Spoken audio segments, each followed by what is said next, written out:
Hoxton Square is based in Hackney in East London. Since the 1990s it's played host to the arts, media and entertainments in a big way, but its history was more industrial. Since the turn of the century, the mostly Victorian buildings have played host to bars, clubs, cafes galore, and is very famous for its nightlife.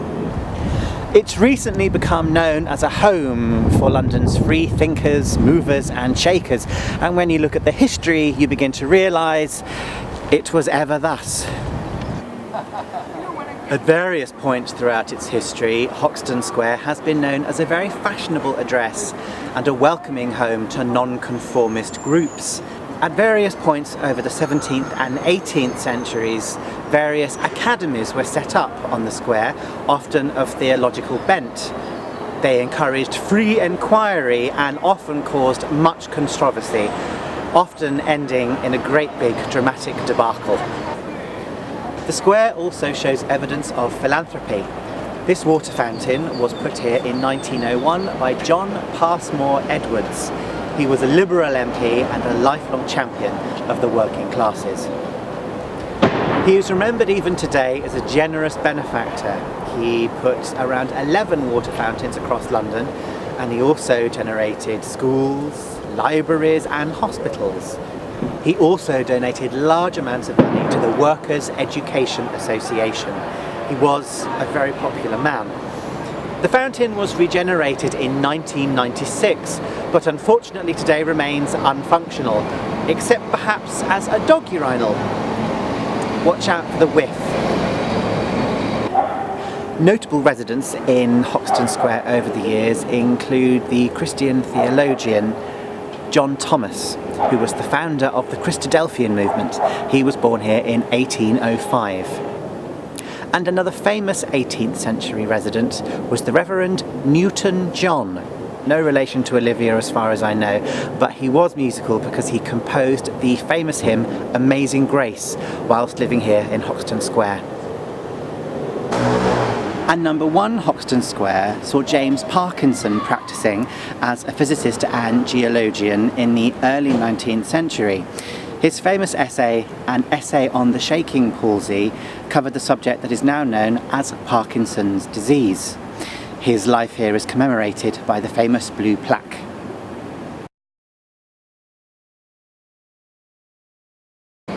In 1810, Hoxton Square was home to one Peter Durand. Now, him you may not have heard of, but I'm guessing you've heard of tinned food. He was the first person in this country to get the patent on tinning food. He was granted the patent by King George III, who is more infamously known for suffering appalling mental health issues in later life, although we will say there is no known link between tin food and mental health problems, as far as we know. Now, in the patent, Durand is quite honest and says that the idea of preserving food was inspired by a friend of his. The process involved putting the food, meat or vegetables or something similar, into an airtight concealer, either glass or ceramics usually, boiling the entire thing for an unspecified amount of time, and then the food would remain preserved for an unspecified amount of time. Now, the lack of specification highlighted Durand's interest, so he had a go at doing the process himself. On one occasion, trying to preserve nearly 30 pounds of meat in one go. He decided to make it a fair experiment and tinned various foods. Now, as I say, most people had used glass or ceramics, but he saw the potential for this to go huge, so he decided to use tin as it was cheaper and easier to work with, and much lighter, easier to transport, because what he did was to put the food, various foods, into tins, which he then gave to the Royal Navy to take away to sea for 4 to 6 months. When the food came back, members of the Royal Society were very interested to see how it had fared, and upon opening it, found the food inside to, sure enough, be perfectly preserved.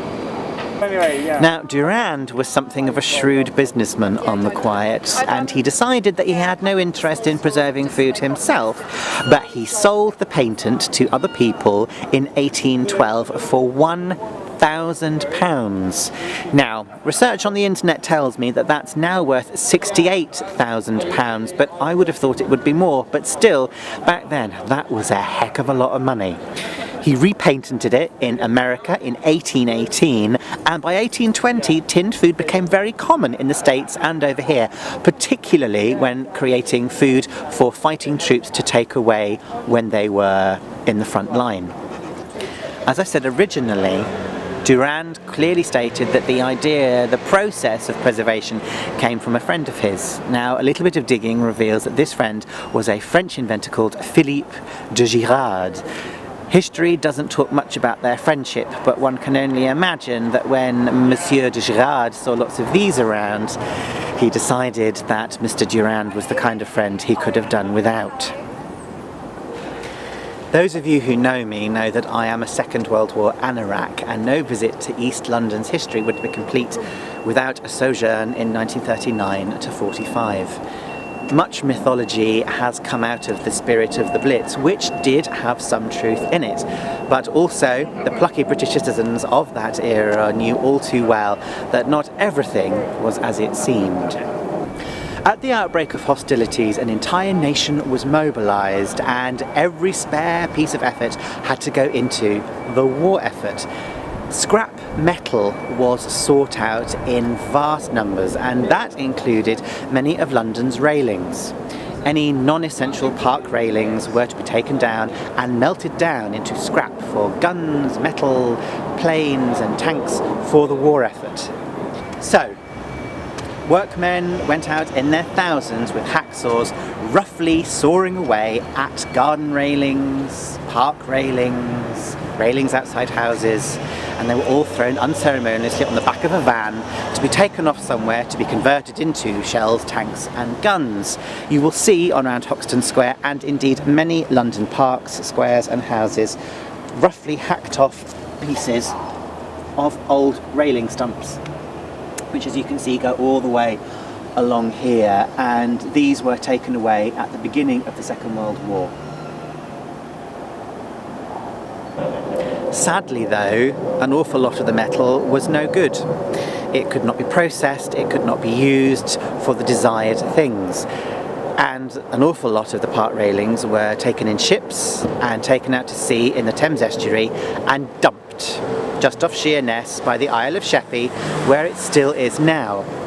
Some of the metal apparently piled up so high from the seabed that ships going over it needed a pilot to guide it over the mounds of scrap metal. Sometimes there was only a clearance of 2 meters between the top of the scrap metal and the hull of the ship. This happened all over, even in domestic settings. The humble saucepan. Housewives of Britain were told to give up their saucepans for Spitfires and dutifully gave up virtually anything metal that they owned. Again, a lot of this metal proved completely useless for the task at hand, and so ended up all over the place in sheds and buildings. But it did find a life.